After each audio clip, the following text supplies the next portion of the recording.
Safe Pace, le podcast des sports d'endurance, présenté par Hugo Clément. Comment bien manger pour bien s'entraîner ? Cette question est peut-être l'une des plus importantes pour les sportifs d'endurance, quel que soit leur niveau. Un entraînement sérieux peut être gâché par une mauvaise alimentation. Alors quelle place donner aux protéines, aux glucides, aux électrolytes et surtout au plaisir de manger ? Parmi tous les compléments alimentaires destinés aux sportifs, qu'est-ce qui est vraiment utile ? C'est parfois compliqué de s'y retrouver, alors aujourd'hui on va essayer de répondre à toutes les questions que vous vous posez. Safe Pace, c'est parti. Et on retrouve comme chaque semaine l'équipe d'experts de Safe Pace, Charlotte Morel, Fred Belot, Hugo Tormento. Ça va les amis, vous êtes en forme ? Hugo. Pleine forme. Bien. Nickel. Ça me fait plaisir de vous retrouver en tout cas. Et plaisir aussi d'accueillir nos deux invités du jour. François-Régis Gaudry, bienvenue François-Régis. Bonjour Hugo. On Bonjour. est très heureux de te recevoir dans Safe Pace. Tu es peut-être le journaliste culinaire le plus connu de France. Tu présentes notamment la célèbre émission On va déguster sur France Inter. Mais tu es aussi marathonien amateur puisque selon nos informations, tu as couru 2 marathons l'année dernière, c'est ça ? Alors déjà félicitations et on a hâte que tu nous racontes tout ça et que tu nous donnes plein de conseils sur la manière de manger. On accueille aussi un habitué de Safe Pace, l'incontournable Anthony Berthoud. Salut Anthony. Salut à tous. Ancien triathlète, tu es devenu le spécialiste de la nutrition pour les sports d'endurance en France et évidemment on a plein de questions à te poser. Alors dans cet épisode on ne va pas s'attarder, je le dis pour vous chers auditeurs, sur la nutrition pendant l'effort, notamment sur les gels et les boissons énergétiques parce qu'on a déjà consacré un épisode entier à ce sujet qui s'appelle Sucre, ami ou ennemi du sportif, notamment avec Sam Ledlow, le triathlète. Je vous invite à aller l'écouter si vous voulez plus de détails. Aujourd'hui, on va surtout parler de l'alimentation de tous les jours, qui est finalement le pilier santé le plus important et qui doit accompagner la pratique sportive. On va essayer de vous donner des conseils concrets avec nos invités et de faire aussi le tri entre les compléments alimentaires qui peuvent être utiles et ceux qui ne servent pas à grand-chose. Mais d'abord, François-Régis, ça y est, tu as rejoint la secte des runners. Bienvenue, frère François-Régis. C'est vrai que c'est une conversion toute récente puisque j'ai vraiment commencé à courir dans la perspective de préparer le marathon de Paris en 2025. J'ai commencé à courir en septembre 2024. Ok. Même si j'étais en fait, c'est pas vraiment une conversion parce que j'ai toujours été un coureur du dimanche. Ouais. Mais je courais vraiment en ce qu'on appellerait aujourd'hui du slow running, quoi. C'est-à-dire vraiment une fois de temps en temps, s'aérer comme ça, le cerveau, être bien dans son corps, courir une fois par semaine. 10-12 km sans montre connectée, uniquement pour le plaisir de courir et d'être à l'écoute de son corps en fait. Et là, tu t'y es mis plus sérieusement. Ouais, parce que j'approchais mes 50 ans, mais j'ai 2 grands frères qui sont marathoniens. J'ai un papa qui a un beau passé dans l'athlétisme, puisqu'il a été 13 fois sélectionné en équipe de France. Oui, quand même. Il est recordman de France du 400 mètres. Il y a un passif. Absolument. Il s'est blessé 15 jours avant les JO de Mexico en 68. Comment s'appelle ton papa ? C'est Pierre Gaudry. Pierre Gaudry. Qui était à la SUL, un club d'athlétisme à Lyon, et qui nous a toujours encouragé à courir en fait. Et j'ai toujours vu mon père courir, mais uniquement pour le plaisir, pour s'aérer l'esprit, pour entretenir son cœur, pour être bien dans son corps. Et j'ai toujours eu cette notion-là. Donc plutôt, j'ai hérité de la passion du sport par mon père et de l'amour de la nourriture par ma mère en fait. Et alors ce premier marathon, ça s'est passé comment ? J'ai commencé tout tranquillou, j'ai fait un premier marathon de Paris qui s'est très bien passé, sans trop de difficultés, mais j'ai fait un temps qui correspond à un temps de débutant, quoi, c'est-à-dire 3h48. 3h48, alors Voilà. ce qui est pas le temps de tous les débutants. C'est un bon temps déjà. Je voulais passer sous les 4 heures, et puis ensuite j'ai fait le marathon de La Rochelle le 30 novembre dernier, PC par un certain Anthony Berthoud, donc on l'a couru ensemble et on l'a couru en 3h24. D'accord, c'est Voilà. un joli temps, bravo à tous les deux. Et l'idée c'est d'essayer d'aller encore un peu plus loin, marathon de Paris. Ok, bah écoute. Cette année-là. Ouais, j'ai mon dossard, je suis inscrit. Je vise 3h15. Super. Ouais, ce qui commence à être vraiment sérieux. Et en tout cas, on rassure les gens qui nous écoutent. Pour un premier marathon, 3h48, c'est déjà une sacrée performance. La plupart des gens mettent bien plus de 4 heures en général pour un premier marathon. Donc, pas de pression. François-Régis a visiblement des gènes athlétiques particulièrement développés. Est-ce que tu as vu des changements quand tu t'es mis à courir sérieusement plusieurs fois par semaine ? Déjà, je me sentais bien. Ça, c'est quand même important de le dire. C'est-à-dire que même après des entraînements ou des courses longues, je sentais un esprit assez vif, je me sentais plus performant au travail. J'avais l'impression aussi de résoudre un certain nombre de problèmes. C'est-à-dire que je suis souvent allé courir avec des problèmes en tête ou des problématiques à gérer parce que je suis sur différents projets professionnels et je revenais à la maison souvent d'ailleurs avec des solutions. Ouais. Donc ça, c'est un truc que j'ai trouvé, un bénéfice que j'ai trouvé très appréciable. Après, pour les petits désagréments, j'aurais tendance à penser que ça a modifié un peu ma digestion.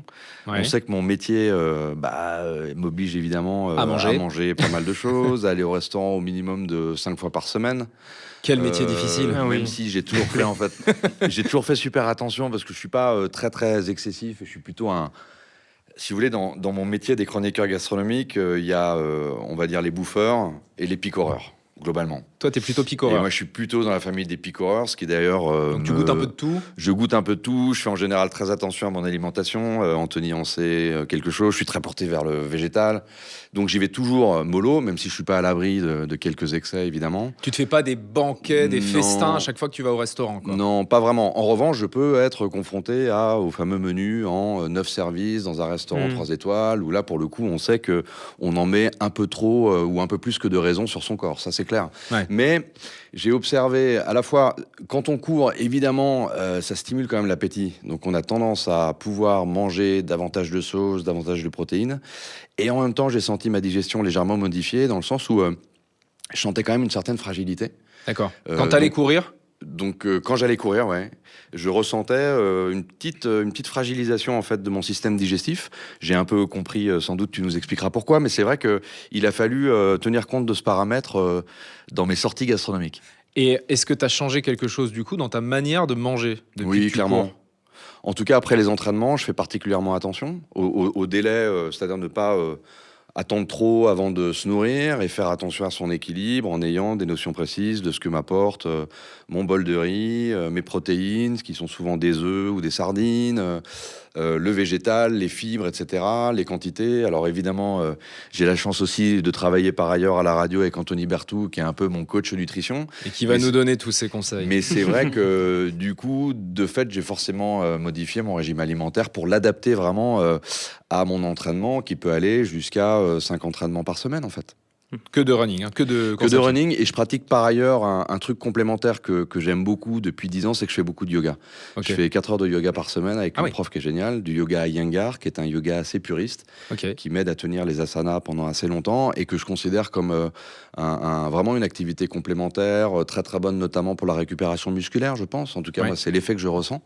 Même si après, ma prof me dit, oulala, on essaye d'allonger tes muscles avec le yoga et ta course, tu vas les raccourcir, en fait. Mais en fait, je pense que c'est deux activités qui, du coup, se complètent. Oui, complémentaires. Anthony, est-ce qu'on peut faire un petit rappel de base sur l'alimentation pour bien comprendre de quoi on parle, notamment sur les macronutriments, je dis pas de bêtises, hein, glucides, protéines, tout ça, c'est des macronutriments. Ouais, c'est ça, c'est quoi, à quoi ça sert si on doit faire de manière très schématique et très simple? Alors, les protéines, c'est vraiment tout ce qui est structural. C'est-à-dire qu'on parle beaucoup des protéines comme étant le composant de base pour notre muscle, mais tous nos tissus sont issus de protéines, les anticorps, les enzymes, notre système immunitaire et autres.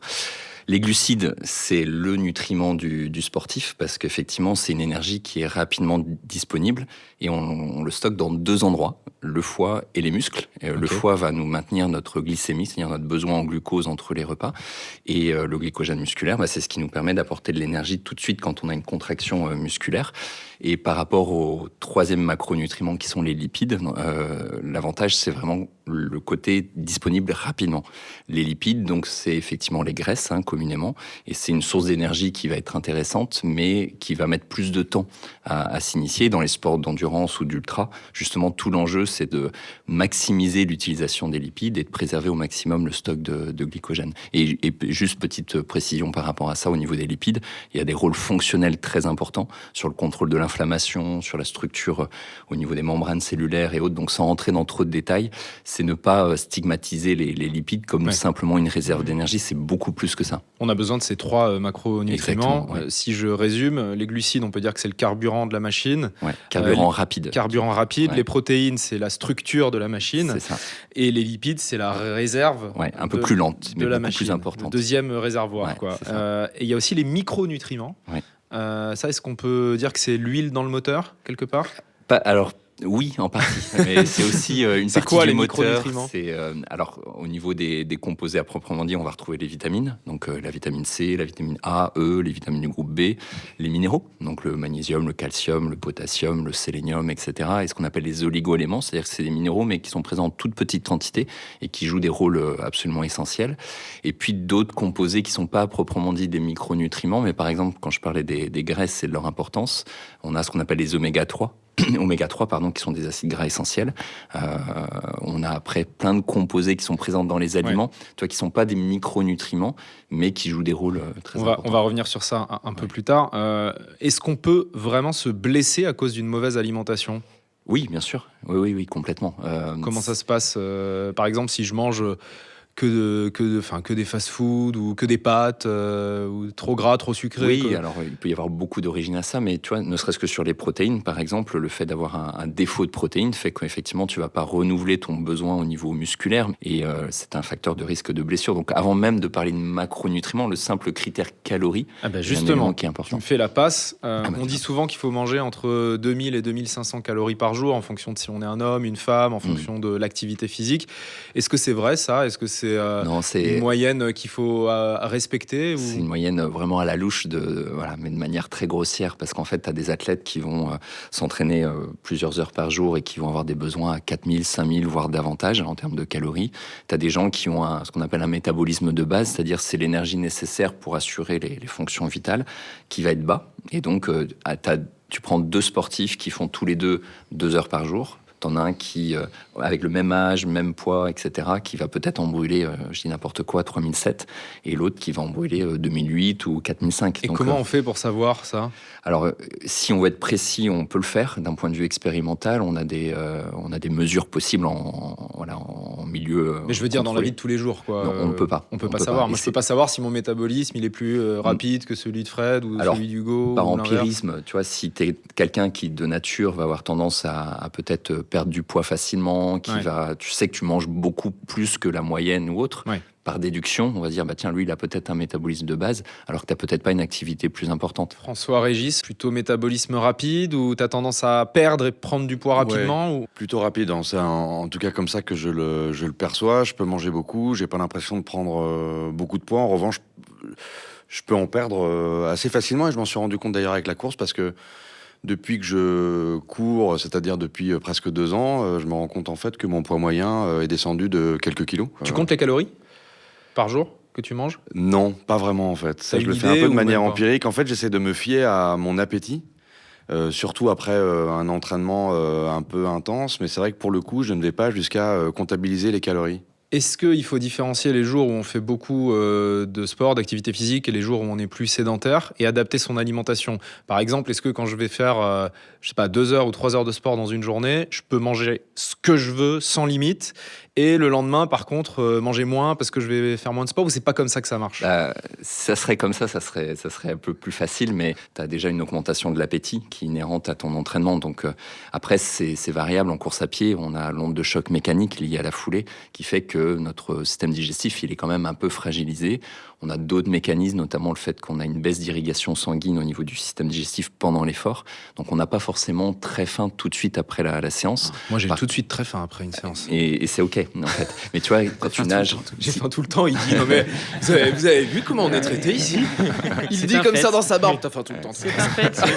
Il fait que bouffer, le gars. Mais c'est factuel, effectivement, j'ai faim tout le temps. Je parle pas des cookies et des... Pardon, je t'ai coupé. Non, mais tu vois, quand tu nages, quand tu roules ou autre, en général, tu vas avoir un appétit qui va être plus important après ta séance, parce que tu n'as pas ce côté traumatique en fait de la foulée. Donc on est quand même un corps qui est extrêmement bien régulé, et c'est vrai que parfois quand on prend 2-3 kilos, ça paraît très important, mais quand tu le ramènes à la quantité de calories que tu vas ingérer quotidiennement, c'est rien du tout. Donc pour moi, la nutrition, c'est pas rentrer dans un calcul calorique pour répondre à ta question, de se dire aujourd'hui j'ai fait 1 heure de plus, donc je dois avoir 660 calories de plus, et demain, non, parce que c'est vraiment un ensemble sur du moyen long terme, quoi. Est-ce que je peux vous demander à chacun le repas type qui vous fait du bien et qui vous fait plaisir en même temps, François Régis. Un repas sain pour ta pratique sportive que tu fais souvent. Alors, ça va pas être très gastronomique, justement, parce que moi, j'adore cuisiner. Je cuisine pour ma famille le soir, et c'est vraiment une de mes activités préférées.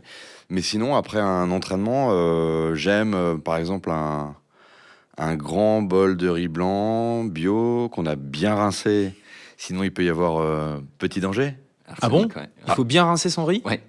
C'est-à-dire bien rincer son riz. Bah, il y a le problème de l'arsenic, y compris dans Avant de le cuire ? Oui, bien sûr. Non, mais Même bien, s'il bien, est bio bien le laver. Même s'il est bio. Même s'il est bio. Parfois, même surtout s'il est bio. Mais je fais jamais ça, moi. Bah Attends, oui, c'est jamais, quoi ouais. cette histoire ? Il faut Faut laver laver son les riz. grains de riz avant de les mettre dans Ouais, la en fait, casserole ? il y a deux aspects. C'est que déjà, tu vas le rincer avant de le mettre à cuire.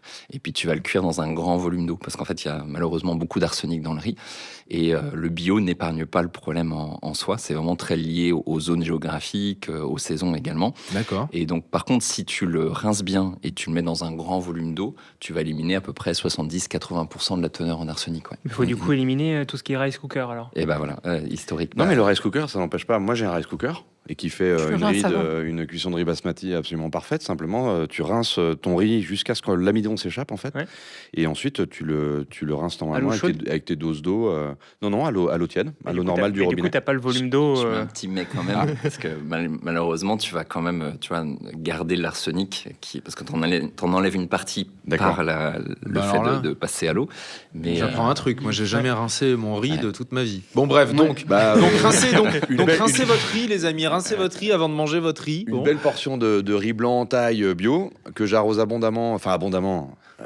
J'adore l'huile de noix. J'ai même une addiction pour l'huile de noix. Je trouve que c'est fabuleux dans ses goûts, sa profondeur. Ouais, c'est vrai. Et j'ai notamment un moulin dans le Périgord qui fait une huile de noix bio, fantastique, vierge, pas trop torréfiée justement pour préserver tous les nutriments de la noix. Je sens que François Régis va mettre 1 heure à nous décrire son Non, repas terminé. type. Si, je le sens venir, mais Et quelques légumes vapeur. J'adore le chou romanesco ou le brocoli par exemple. Et puis des 3 œufs cuits mollets ok. que je croque comme ça. Ouais, c'est Et clair. Ouais, et eh ben, franchement, c'est je me- exactement les repas que je fais. je me régale. Fred, il se nourrit que de ça avec Ouais, Charlotte. la même chose que toi, exactement. Ouais, Ouais. exactement. Ah non, ouais. vous avez une nuance parce que je mange souvent Oui. chez eux, donc je peux répondre à leur place. C'est vrai. Non, Je vois la ils nuance. font beaucoup de patates douces à la vapeur. Ah, j'adore. De brocolis aussi. Les Oui. brocolis Bah ouais. quinoa. Brocoli. Brocoli, Et quinoa. quinoa aussi. Ah ouais. Avec ouais. poulet, blanc de poulet, quoi, souvent. Ouais. Brocoli, quinoa, Ouais. blanc de poulet. Beaucoup Moi, j'ai d'œufs, un faible enfin, et des œufs. vraiment, les œufs quand même. Ouais, sardines, Je mange macro. beaucoup de sardines avec des Énormément arêtes d'ailleurs sardines pour et le macro, calcium. ouais. Et ça, Sardines macro. les sardines, le nutritionniste va nous dire que c'est super pour les oméga 3, pour les protéines, tout ça. il valide. Il valide. Ok, Hugo, un repas type que tu fais souvent. Nous dis pas riz, légumes et œufs durs, parce qu'on l'a déjà dit.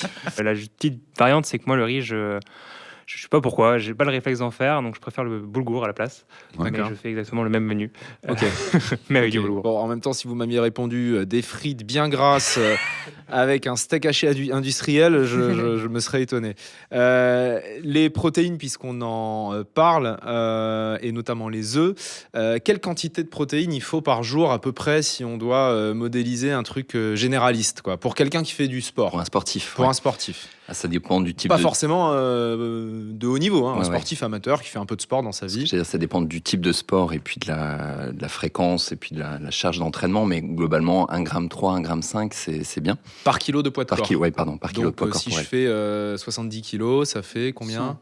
Bah, 80, si t'es à 1,3 g, ça va être 85 par exemple. 85. Après, tu peux monter 1,6 g jusqu'à 2 kg. En montant, souvent, il y a des problématiques de santé liées à un excès de protéines. Dans ces marges-là, il n'y a aucun problème du tout, quoi. Et pour qu'on se rende compte de quoi on parle, dans un œuf dur, il y a combien de protéines? Bah, sur 100, pour l'œuf, tu vas avoir à peu près 12-13%. Quand tu prends un œuf à peine à 50 grammes, ça va te faire l'équivalent de 5-6 grammes à peu près. Ouais, de donc protéines. C'est pas énorme, hein. c'est pas facile d'arriver Non. à 86 Par contre, kilos pour un gars de 70 Ouais, kilos, quoi. la spécificité, 86 grammes de protéines pour un gars. la spécificité de l'œuf, c'est que c'est une très très bonne qualité au niveau protéique. Il y a une très bonne complémentarité entre le jaune et le blanc.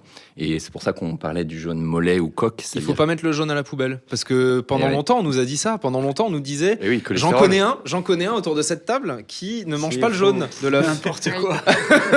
Enfin, en même Ça temps, m'arrive. Il a changé. nutritionnellement, Non, on a mais c'est publié des son fois, contraire ça. sur l'œuf. Oui, hein. oui, À sur un l'œuf, moment donné, il était Fallait même pas en considéré manger comme trop, dangereux. Oui, quand on il nous était disait faut conservé, pas... c'est Alors, vrai. attends, on va faire idée reçue après idée reçue. Est-ce qu'on peut manger le jaune, Anthony? Tu peux, au contraire, c'est Ça fait pas du cholestérol. Non. Bon, ça, c'est une idée reçue. Deuxième idée reçue, est-ce qu'on peut manger plus de 2 œufs par jour? Oui. Oui. On peut en manger combien? 3, 4, 5, 6? T'as pas de limite en soi. T'as une étude qui montre que, en fait, sur les participants, il a fallu monter à 5 œufs par jour pour avoir une augmentation d'à peu près 10% de la cholestérolémie totale. Mais en fait, c'est pas parce que ta cholestérolémie augmente qu'elle est associée à un risque cardiovasculaire. C'est-à-dire que là, il y aurait pas mal de choses à détailler. Je vais peut-être pas le faire parce que ça demanderait du temps. Mais tu as des personnes qui sont dites hyper répondeuses, c'est-à-dire que en consommant même un œuf par jour, elles vont voir leur taux de cholestérol qui augmente un petit peu. Mais c'est pas un facteur de risque cardiovasculaire. Et ça, c'est un élément qui est très important parce qu'il y a beaucoup de confusion entre l'œuf que tu vas avoir le cholestérol que tu vas avoir dans ton jaune d'œuf et le cholestérol que tu vas avoir au niveau des plaques d'athérome. Nous, 4 œufs, ça arrive souvent. 4 Oui. œufs dans la Moi, journée. je pense que je suis à plus de 4 par jour. Oui. Mais même, en fait, là, je donne l'exemple de cette étude, mais c'est pas pour autant qu'elle est associée à un risque. Ouais. Donc, c'est pas parce que ta cholestérolémie augmente. Alors, si je veux aller un peu plus en détail pour les personnes qui nous écoutent et qui veulent faire attention, on va mesurer ce qu'on appelle le taux de LDL oxydé.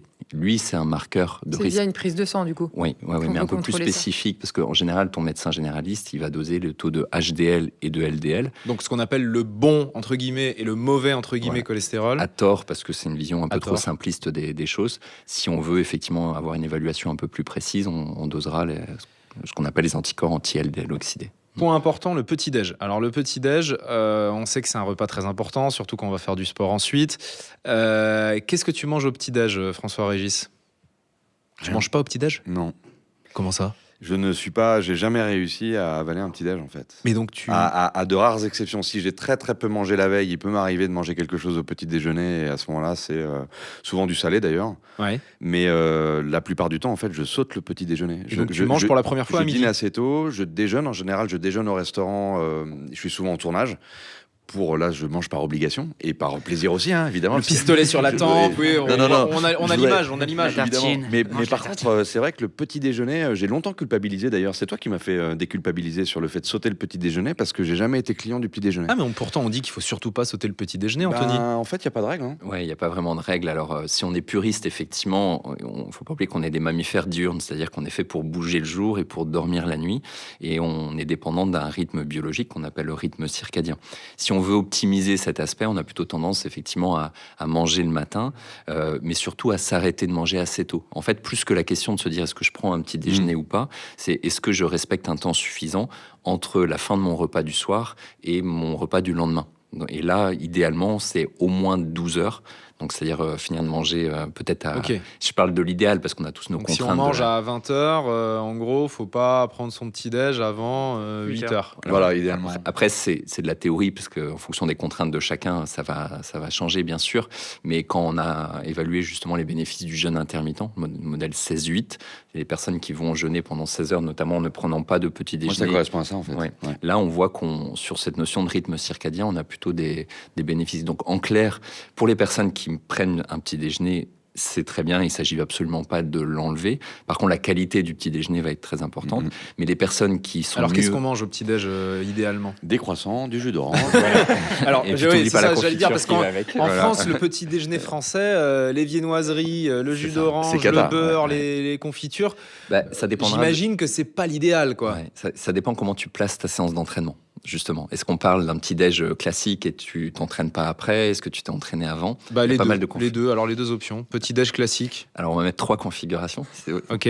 entraînement à jeun. Donc là, dans ce cas-là, effectivement, prendre le repas juste derrière va être important.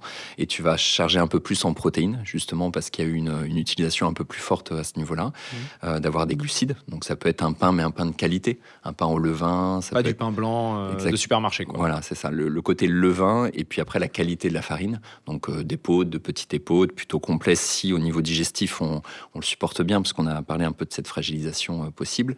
Et des flocons d'avoine pour ceux qui veulent manger par exemple de l'avoine. Le riz, ça serait tout à fait adapté. C'est pas dans notre culture française, mais c'est quelque chose qu'on pourrait faire. Et puis tu rajoutes des oléagineux, par exemple des noix, noisettes, amandes, un fruit que tu vas croquer plutôt que le jus de fruits justement.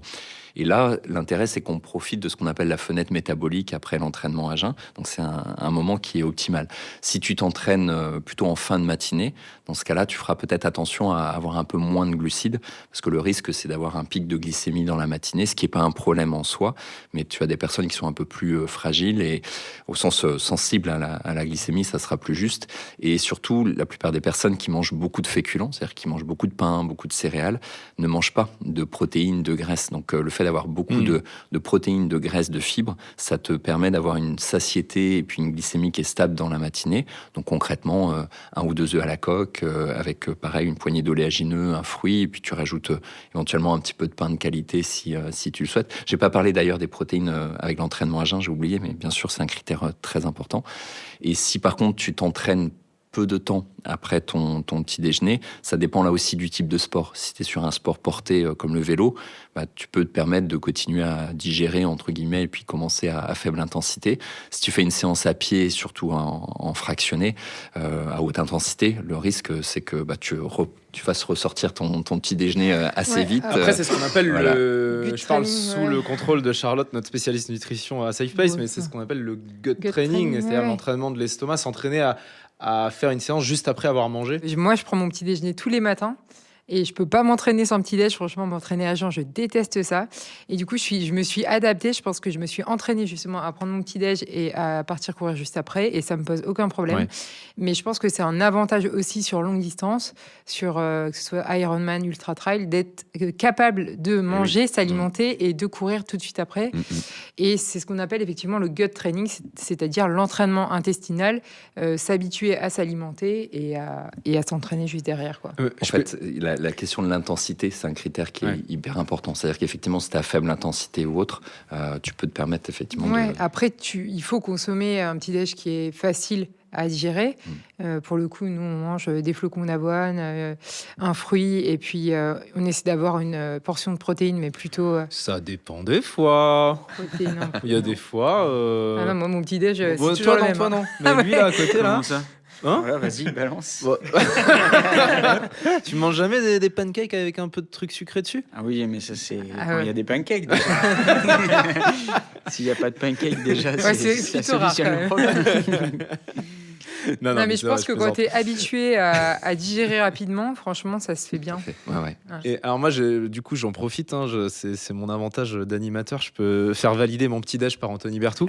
Est-ce que c'est bien de manger? Moi, je mange des flocons d'avoine avec flocons de sarrasin, un fruit coupé dedans, et je rajoute dedans un shaker de prot. Ok, en poudre quoi. En poudre. Du coup.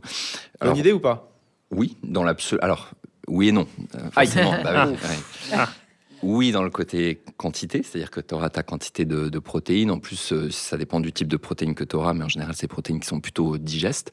Non, au sens où tu es quand même sur un produit qui a été transformé par rapport au produit brut. Et la matrice alimentaire, c'est-à-dire le respect de l'intégrité en fait, de l'aliment, a quand même son rôle, même si on ne connaît pas encore tous les mécanismes, et là c'est pareil, il y aurait pas mal de nuances à donner.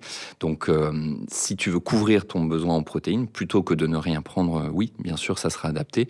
Mais moi, je vais plutôt te conseiller d'aller vers un aliment, on a des œufs, faire cuire un œuf, etc. Ouais, bien sûr. Ok, donc toi, tu es plutôt sur la ligne quand on peut faire des vrais aliments plutôt qu'un shaker. Oui, c'est toujours mieux. Mais je ne suis pas contre le shaker pour autant. On va en reparler dans la partie complément alimentaire. Vous qui nous écoutez chez vous, n'hésitez pas à nous dire en commentaire ce que vous mangez au petit-déj, vos meilleures recettes ou les habitudes qui ont été des game changers pour vous. Ça nous aidera à trouver de bonnes idées.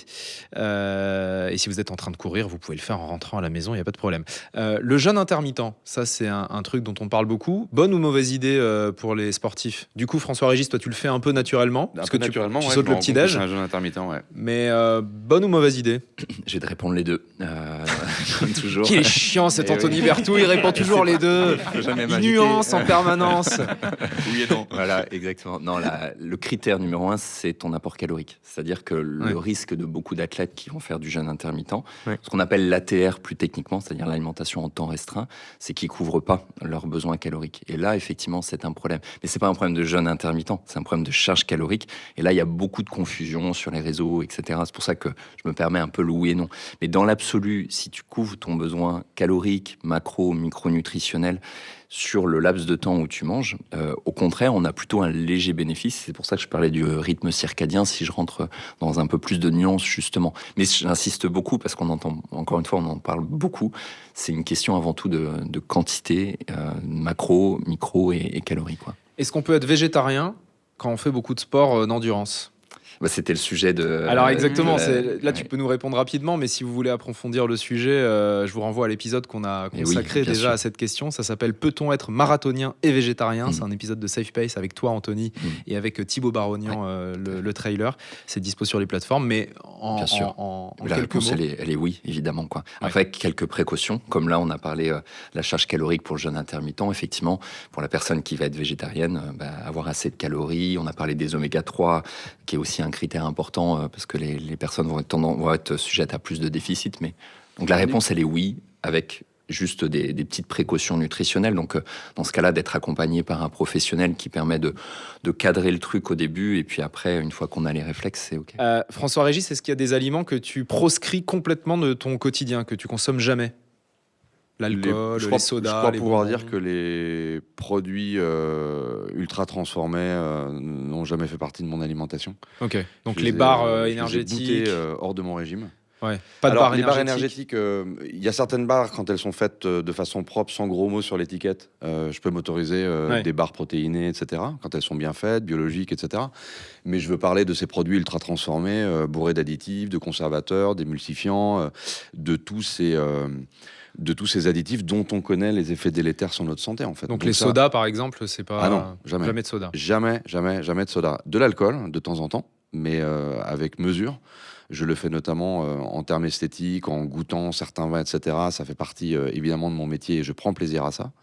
Mais je suis très raisonnable là-dessus. Et par ailleurs, j'ai de très longues périodes sans alcool, précisément pour avoir des entraînements optimaux. Je vais vous soumettre quelques idées reçues à vous deux, François-Régis et Anthony, mais aussi à vous, les experts, pour savoir ce que vous en pensez. On en a un peu parlé déjà, mais première idée, courir à jeun pour brûler plus. Bonne ou mauvaise idée ? Alors moi, honnêtement, j'ai jamais raisonné en ces termes-là parce que je cherche pas à brûler des calories. En revanche, courir à jeun, encore une fois, pour mon confort global et ma forme et mon confort digestif, très clairement, courir à jeun, ouais. Anthony ? Non, au sens, tu vois, alors on a beaucoup parlé du côté je vais brûler les graisses si je m'entraîne à jeun. Quand on regarde les publications, en fait, on a un léger bénéfice chez des gens qui sont pas adaptés. C'est-à-dire que chez un athlète qui s'entraîne déjà plusieurs fois par semaine, Ça change rien. il a déjà eu ce bénéfice, donc non, il n'y a pas de bénéfice. Supprimer les glucides, souvent les féculents, pour fondre, pour perdre du poids plus vite. Est-ce que ça marche ? Est-ce que c'est une bonne idée, Anthony ? Je pense qu'il y a beaucoup d'autres bonnes idées avant de commencer par ça. Ouais. Mais par contre, d'avoir une alimentation où tu as un bon contrôle de la charge, ce qu'on appelle la charge insulinique, c'est-à-dire d'avoir des féculents, effectivement, mais de bonne qualité. Tu parlais des légumineuses, d'avoir des produits céréaliers complets, etc. Déjà, ça permet d'avoir de bons résultats. Je dis ça parce que c'est la mode, hein. On voit beaucoup sur les réseaux sociaux des gens qui disent j'ai arrêté les glucides depuis 30 jours, j'ai arrêté tous les produits avec du sucre, etc. Toi, François-Régis, t'as jamais testé Moi, ça ? en plus, je ne le pourrais pas parce que par ailleurs, j'abandonne pas mon métier que j'aime et que j'apprécie de chroniqueur gastronomique. Et le régime sucré fait partie évidemment de mon métier et de l'éventail des nourritures. Bien sûr. Que j'ingurgite. Par ailleurs, je le fais aussi par plaisir. Je suis pas un grand bec sucré, mais quelques pâtisseries de temps en temps, évidemment, je me l'autorise. Ouais. Je donne juste la nuance par rapport à ça, parce qu'effectivement, un modèle low carb, voire ce qu'on appelle l'alimentation cétogène, peut présenter des bénéfices, mais il faut vraiment que ce soit bien réalisé, c'est-à-dire bien contrôlé, et par rapport à un objectif bien spécifique, quoi. Donc, c'est très contraignant quand même. Ouais. Parce que moi, je dis toujours, déjà, c'est un contrat social et moral. Ah bah, ça veut dire, t'enlèves les pâtes, t'enlèves le riz, moi, je me fous en l'air. Puis t'enlèves l'apéro, le gâteau d'anniversaire. Je me fous en l'air. T'enlèves beaucoup de choses. Même les fruits, c'est vrai. Ah, oui. Après, tout dépend de l'objectif que tu as. Oui, bien sûr. Et sur notamment des états d'inflammation chronique, etc. Mais là, on rentre plus dans un accompagnement thérapeutique que le régime. Moins sur le côté performance sportive. Ouais. Sécher avant une course pour aller plus vite. Hugo, t'as levé les yeux. Ça a du bon et du moins bon. C'est très dangereux, je trouve, parce qu'il y a une limite en fait où tu peux vite basculer de l'autre côté et faire une complète contre-performance. Donc, il y a une utilité forcément, surtout dans les sports de course à pied ou les sports comme ça, de endurance portée, ou être un poil plus léger, forcément, on développe. Si on a gardé la même masse musculaire, on arrive à développer plus de force et d'aller plus vite, parce qu'il y a moins de poids à transporter. Mais par contre, on peut très vite basculer de l'autre côté et là perdre du muscle, tout niveau et tout le travail qui a été fait juste en quelques semaines. Charlotte, elle est pour toi celle-là. Copier le régime d'un athlète pro en se disant si lui il va vite, moi je vais manger pareil, je vais aller vite. On est tous individuels, donc non, impossible. Enfin, on a des besoins différents, donc c'est pas possible. Ouais. Mais par contre, je trouve que atteindre son poids de forme, oui, pour la performance, bien évidemment, ça va être utile. Mais sans passer la limite, quoi. Croire qu'en avalant des gels pendant une course, on est sauvé et on va pouvoir compenser une mauvaise alimentation au quotidien. François Régis. Évidemment non. Moi, j'ai eu déjà beaucoup de mal à me mettre au gel, avec tous les désagréments que ça peut impliquer, puis j'ai fini par habituer mon corps. Mais en aucun cas, ça peut être évidemment une compensation d'une mauvaise alimentation. Enfin, ça, c'est la très mauvaise stratégie, je pense. Mais du coup, sur un marathon, par exemple, tu prends pas de gel ? Si. Ah si. T'as réussi à t'y habituer. Mais je m'y suis mis très très tard, et notamment dans l'entraînement de mes marathons, j'ai vraiment intégré à mes sorties longues des gels.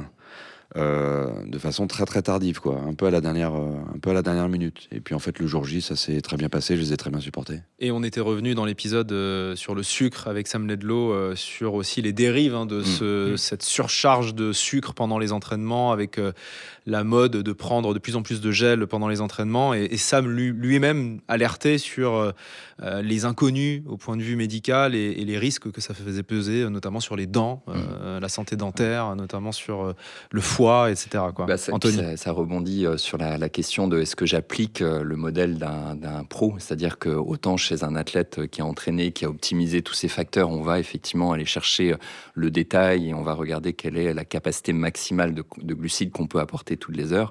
Autant chez monsieur, madame, tout le monde, il y a tellement de choses à faire. Moi, je dis souvent, on s'occupe du gâteau avant la cerise. C'est-à-dire que là, on est dans la cerise, les fondamentaux, c'est-à-dire tout ce qu'on évoque depuis tout à l'heure sur l'alimentation du quotidien. C'est ça qui déjà va permettre au corps de s'adapter à la sollicitation de l'entraînement, et c'est ce qui va déterminer le fait que l'athlète il va devenir performant au fur et à mesure du temps. Après, oui, c'est des questions qui sont très intéressantes. Tu parlais de gut training, etc. On a plein de stratégies qu'on peut aller chercher, mais il faut juste qu'on replace bien les priorités par rapport à ça, et malheureusement, il y a beaucoup de confusion dans tout ça, quoi. On a beaucoup parlé des protéines, c'est évidemment très important, mais quand on regarde au niveau de la population générale, la carence en protéines est pas du tout la question la plus inquiétante.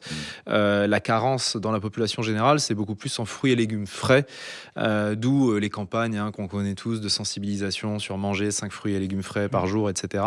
Ça, c'est un point central, Anthony, pour une alimentation sportive performante. Il faut des fruits et des légumes frais tous les jours. C'est pour ça que je dis toujours qu'un athlète ne va être performant qu'à partir du moment où il est en bon état de santé. En tout cas, sur le long terme. À court terme, ça peut marcher autrement. Donc oui, évidemment, le fait d'avoir une alimentation de qualité, on peut parler du modèle méditerranéen, avec des épices, des aromates, des fruits, des légumes frais, avec le moins d'intrants chimiques possible, que ce soit en bio ou après, peu importe. Mais en tout cas, d'avoir des aliments de qualité et effectivement des légumes qui sont vraiment la base. Moi, je dis toujours, jamais un repas sans légumes. C'est vraiment le b.a.-ba, y compris au petit-déj, si on est courageux. C'est une solution qu'on peut tout à fait imaginer. Il y a plein de pays qui le font.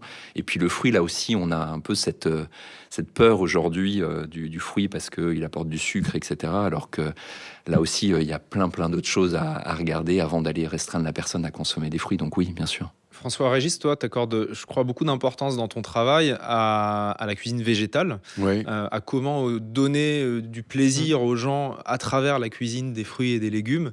Parce que c'est vrai qu'en France, on a une tradition centrée sur la viande, les plats en sauce, le poisson. Toi, tu essayes un peu d'inverser cette vision simpliste des choses, quoi. Il le faut, parce que déjà, avec les impératifs écologiques qui pèsent sur nos épaules, on est obligé de revoir notre modèle alimentaire et d'inverser effectivement dans notre assiette la proportion de protéines animales et végétales. Donc ce serait plutôt, idéalement, on peut être végétarien, mais sinon ça peut être 70% de végétal et 30% de... ou déjà au moins 60-40. Voilà, déjà 60-40, ce serait déjà une bonne chose.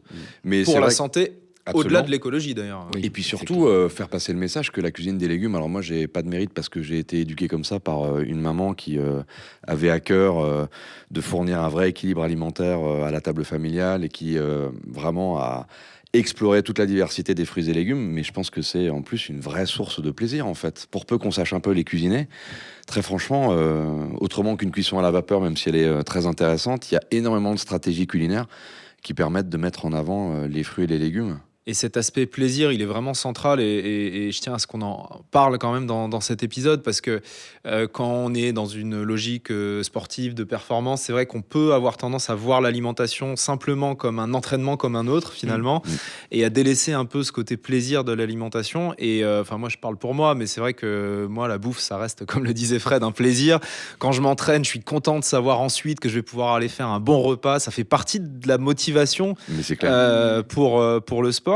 Et il y a clairement des risques quand même à développer des troubles du comportement alimentaire quand on est dans une pratique sportive intense. Charlotte, tu connais bien le sujet.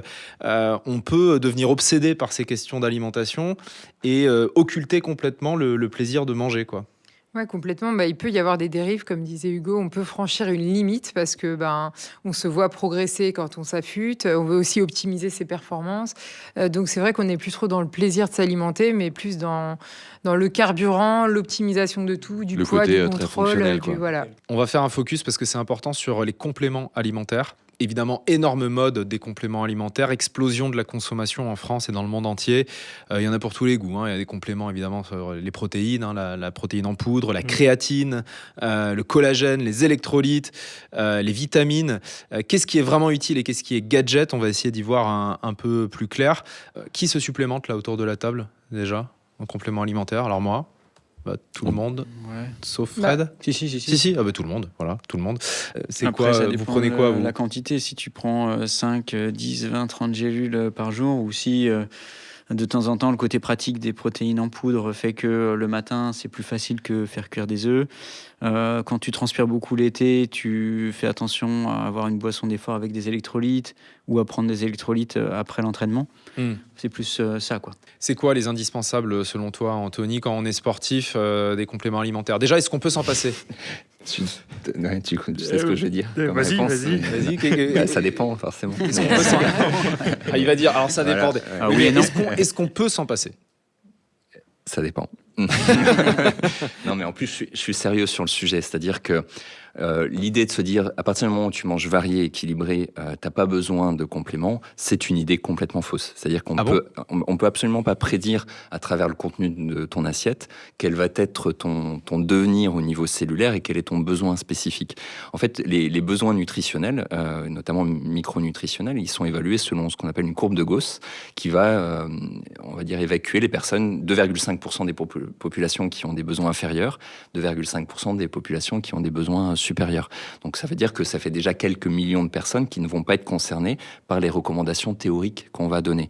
Ce à quoi tu vas rajouter ton entraînement, peut-être un critère particulier dans ta vie, un trouble, une pathologie qui vont faire que tes besoins vont varier. C'est là où le regard du professionnel est important parce qu'il va pouvoir évaluer ça. Donc il faut faire des analyses. En gros, il faut faire des analyses pour savoir de quoi on a besoin. Ou au moins avoir une tendance avec quelqu'un qui pourra faire cette petite enquête. Mais à l'inverse, de dire que sous prétexte que tu es sportif, tu as toujours besoin de compléments alimentaires, la réponse est non.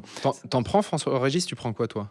Moi, je me contente d'un mix sport que j'aime bien, qui est biologique, avec de la poudre de cacao pour le magnésium, des graines de chanvre broyées, plus 3-4 autres...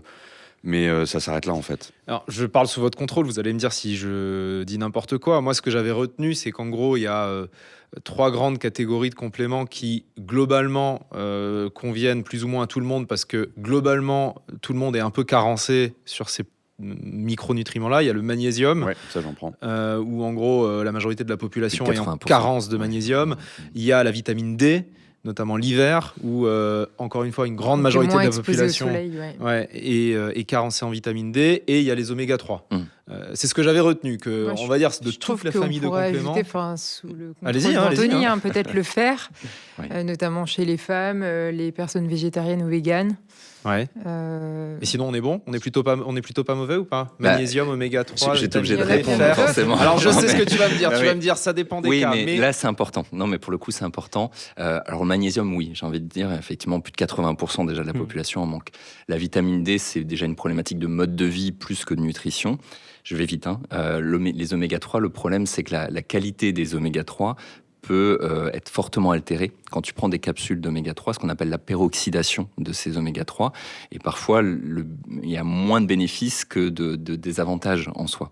Donc là aussi, d'objectiver la situation, savoir si tu en as besoin, c'est pour moi l'essentiel. Et le fer, c'est effectivement une remarque qui est très importante. Effectivement, c'est un minéral qui est très important, notamment pour les femmes. Et en fait, les deux populations à risque de déficit, ce sont les femmes non ménopausées et les sportifs. Donc les sportives vont être sujettes à des carences.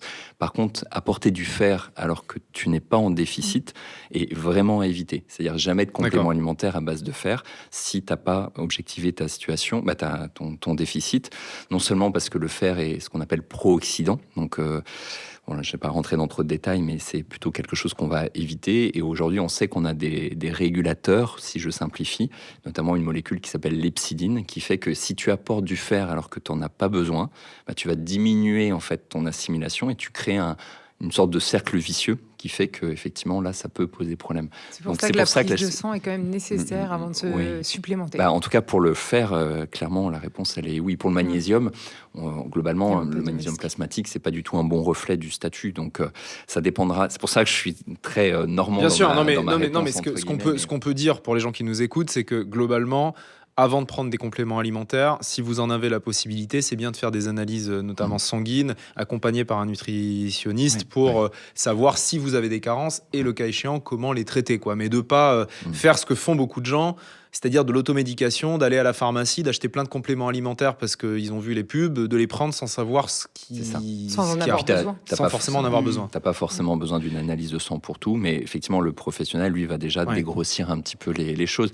Et inversement, de décrier les compléments alimentaires, c'est une erreur tout autant. On a parlé de la vitamine D, tu disais suivant les populations, etc. Mais je crois qu'à passer un certain âge, même si tu vas beaucoup au soleil, de toute façon, il en faut quand même.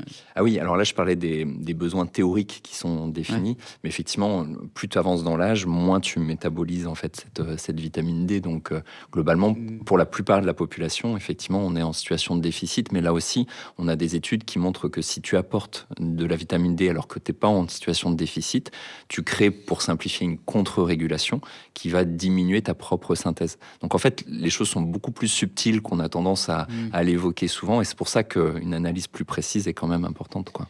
Alors, il y a un sujet qui est vraiment en vogue dans tous les médias, c'est les aliments enrichis en protéines. On voit ça partout, sur tous les abribus, il y a des pubs. Tous les aliments maintenant sont riches en protéines. Je cite une diététicienne nutritionniste, Laura Martinez, dans un article de L'Équipe. On enrichit en protéines des aliments qui n'en ont pas besoin, et puis ce sont des produits ultra transformés, loin d'être les meilleurs pour la santé.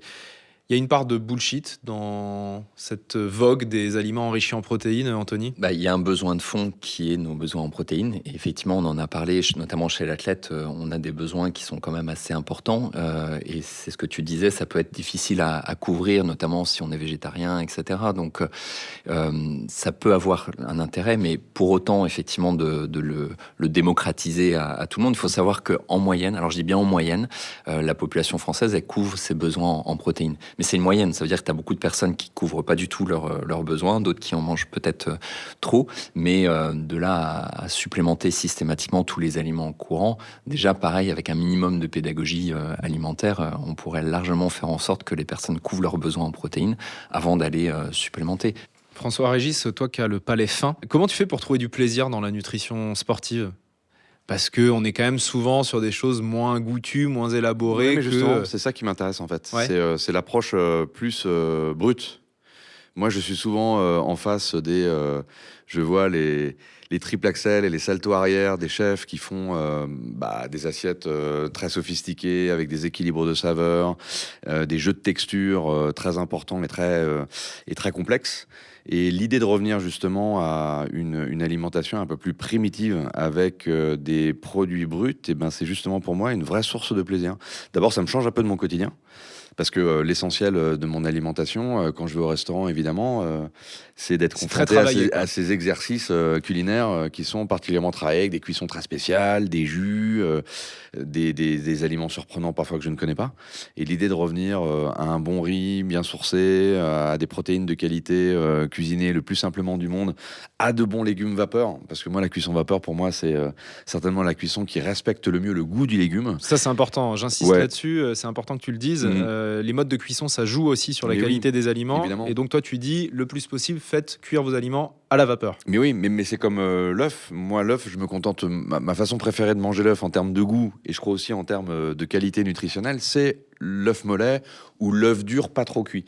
Mais c'est vrai que dès qu'on commence à faire un œuf au plat et que ça commence à grignoter tout autour, bah là, logiquement, ça développe ces fameux, ces fameux composés qui sont pas forcément très bons pour la santé. Donc moi, j'aime bien l'idée justement de revenir à une alimentation originelle, quoi. Ça, le c'est... moins de transformation Ouais, possible. c'est vraiment un truc qui m'intéresse. Et c'est un truc qui m'intéresse aussi de manière sensorielle, pas uniquement par fonctionnalité nutritionnelle. C'est vraiment un truc...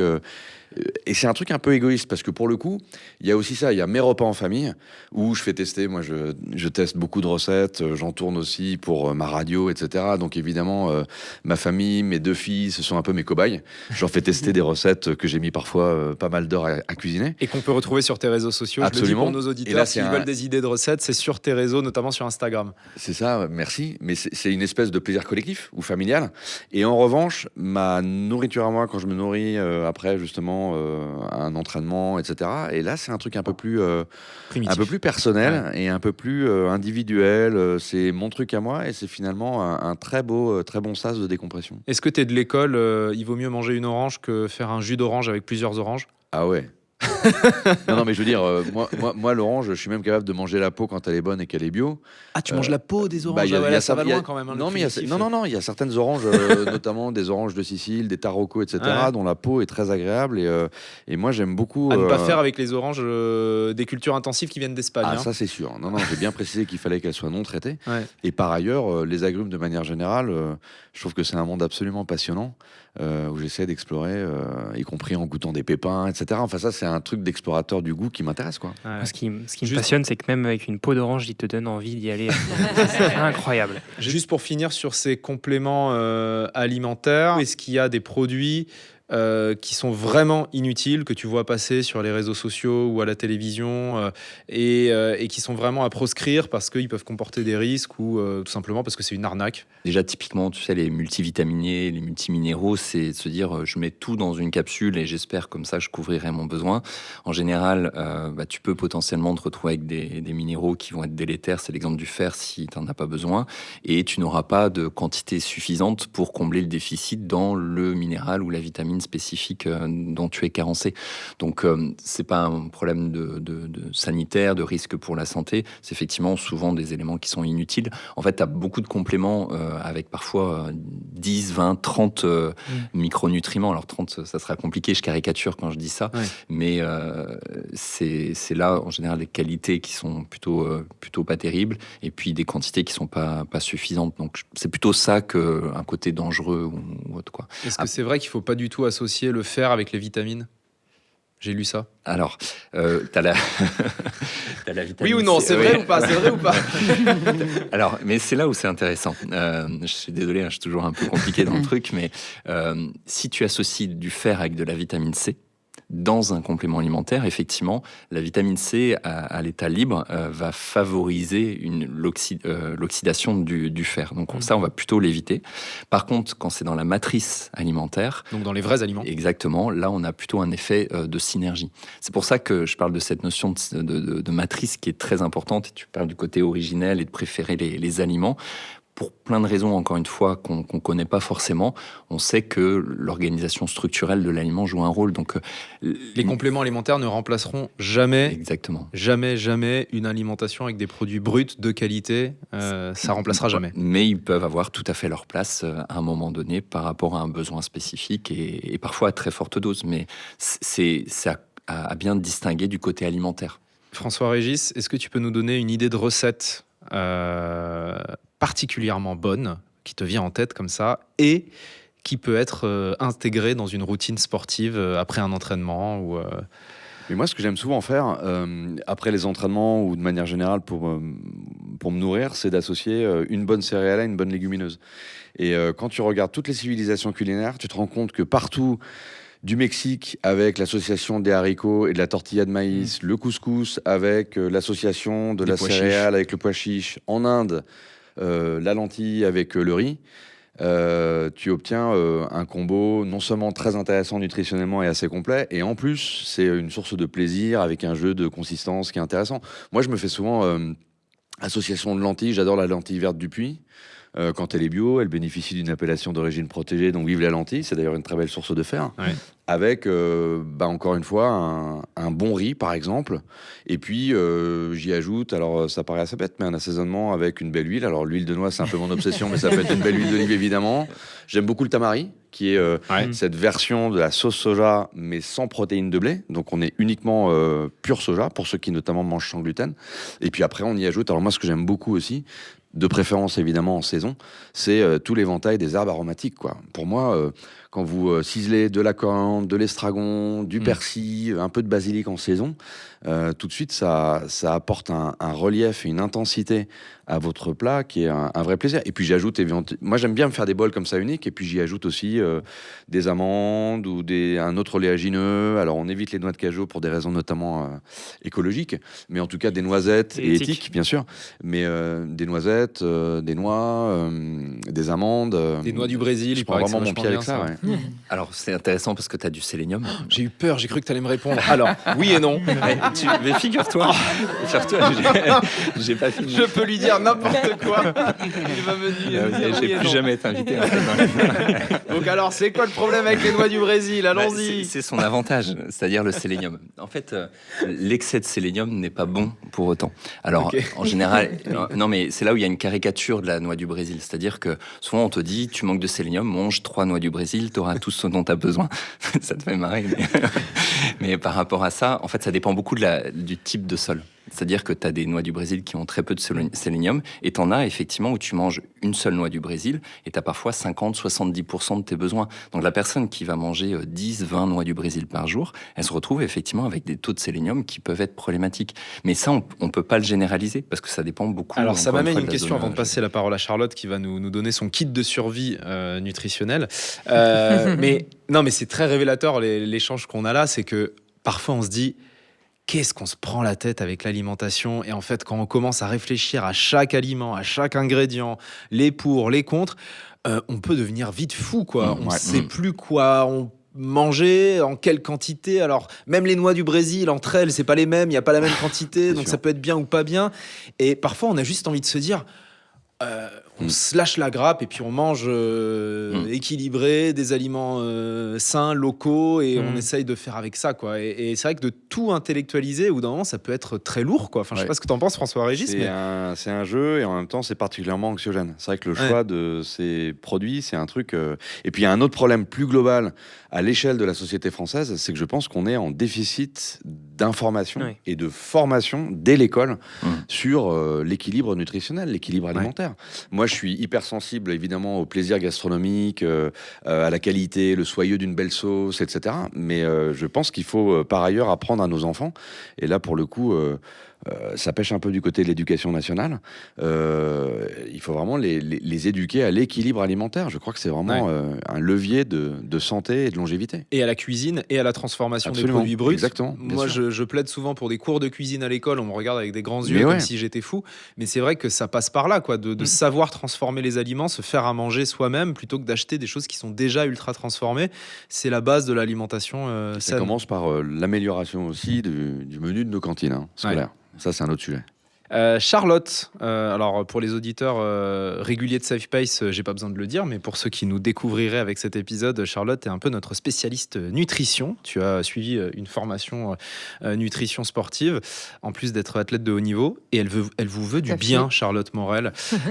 Tu vas donc nous proposer 5 principes à appliquer si on débute en nutrition sportive, les 5 principes de base faciles à retenir. Alors 5 principes simples et solides et qui vont un petit peu reprendre finalement tout ce qu'on a évoqué évoqué, donc c'est un petit résumé.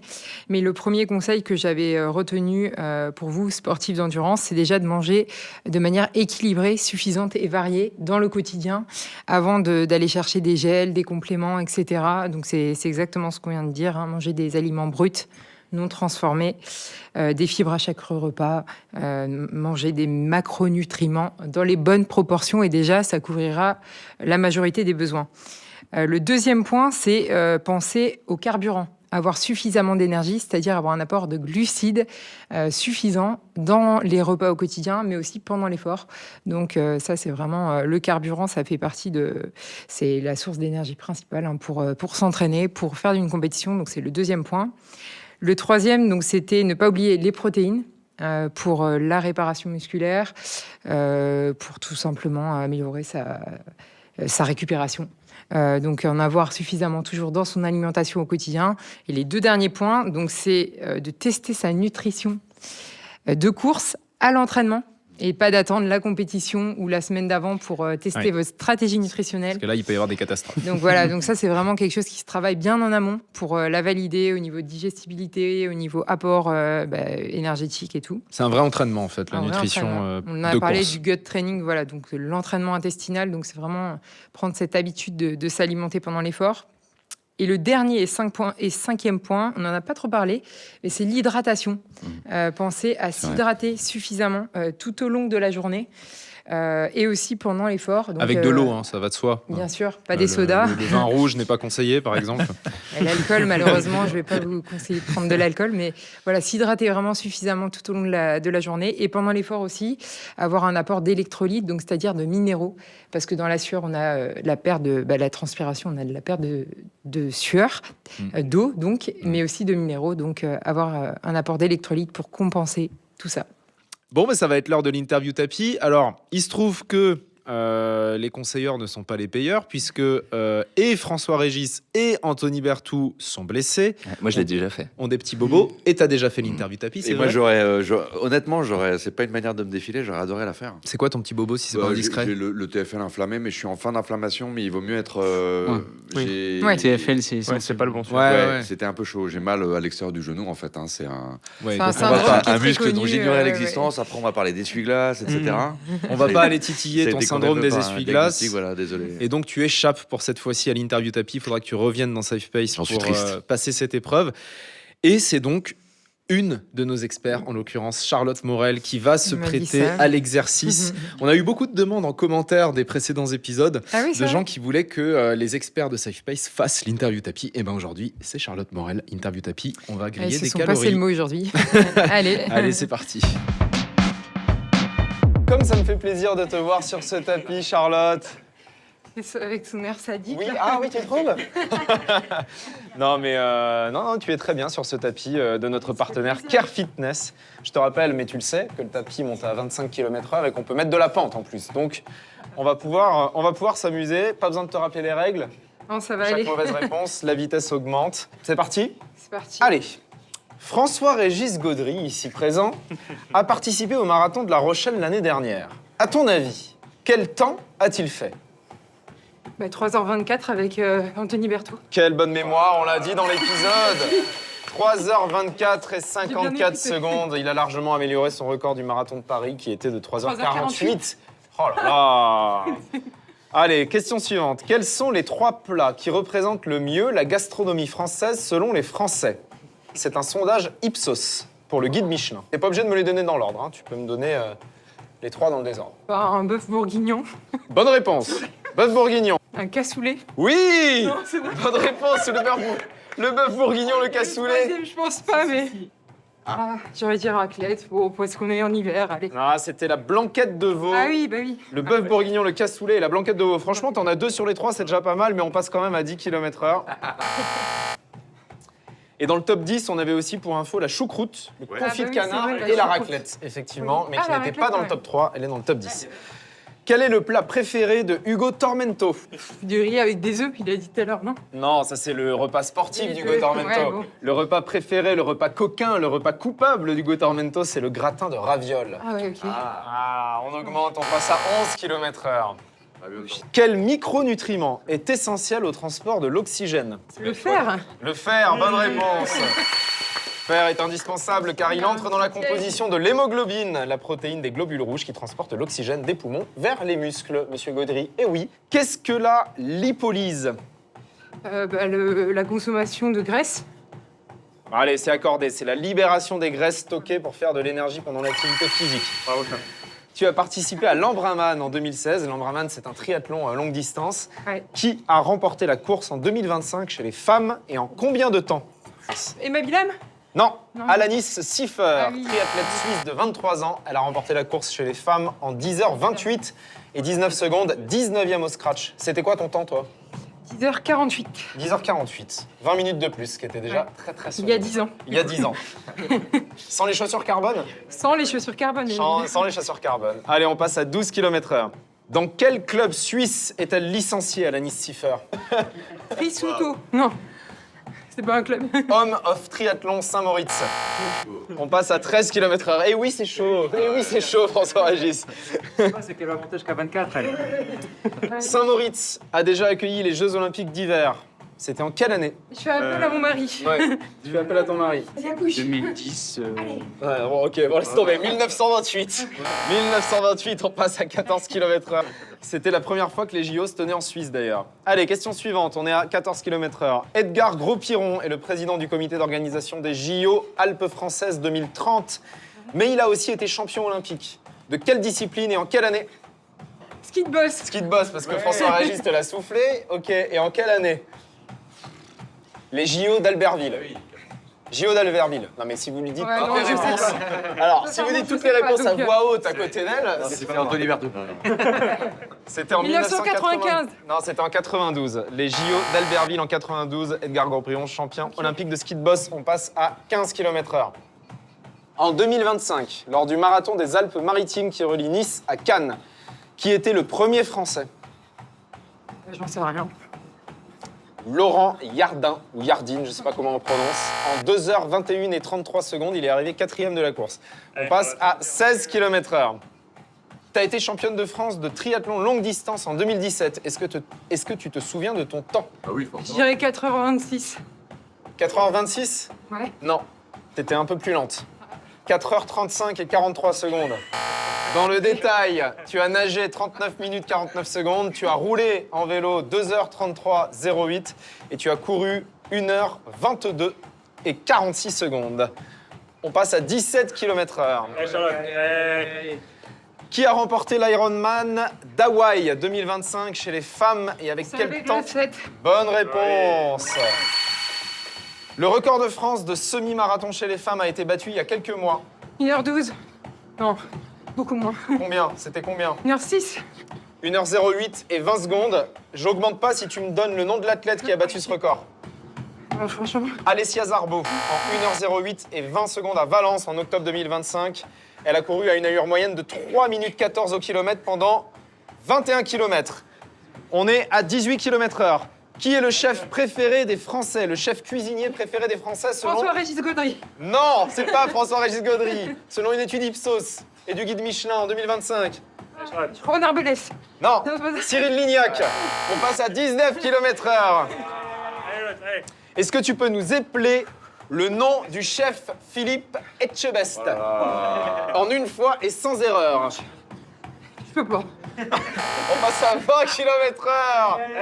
Allez. Le combattant de MMA, Benoît Saint-Denis, a remporté son combat il y a quelques jours. Qui était son adversaire? Ça l'a dit par Brest, non? Non, c'était Dan Hooker. Et Benoît Saint-Denis a gagné par KO technique pour ce combat de l'UFC. Il entre dans le top 5 de cette fédération. On passe à 21 km/h. Allez. Pour la première fois de l'histoire, un athlète du Bénin va participer aux JO d'hiver. Comment ça? Bravo. Chapeau. Bravo Charlotte. 21 km/h quand même, hein. 5 minutes au total. Non, plus. 10 minutes au total. 10 minutes au total, 21 km/h. C'est bien. Franchement, t'es en canne, hein? Oh, je sais pas, écoute.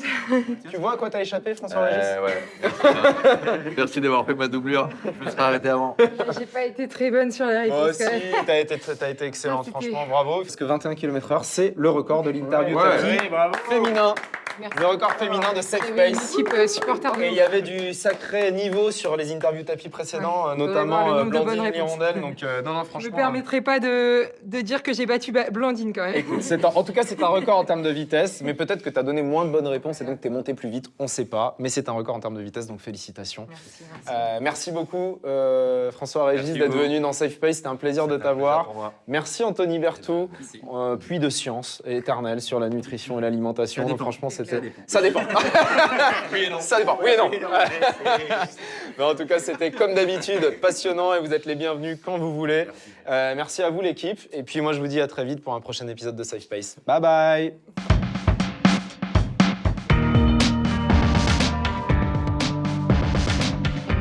Safe Pace, le podcast des sports d'endurance, présenté par Hugo Clément.